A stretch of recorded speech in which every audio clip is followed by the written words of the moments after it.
Ganthet, Blue Defender. Ganthet is one of the Guardians of the Universe, an ancient race that protects the universe from evil. They are the creators of the Green Lantern Corps police force.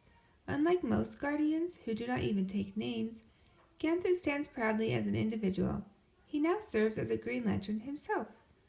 File stats: real name Ganthet, occupation Guardian of the Universe, height 3 feet 2 inches, weight 65 pounds, base Oa, allies Green Lantern, foes La Fleas Sinestro. The planet Oa. The Guardians of the Universe reside in the celestial planet of Oa. The planet is known for its intricate architecture and also houses the central battery of the Green Lantern Corps. Though they keep an eye on the entire universe, the Guardians rarely leave the safety of Oa. Powers. Ganthet is immortal.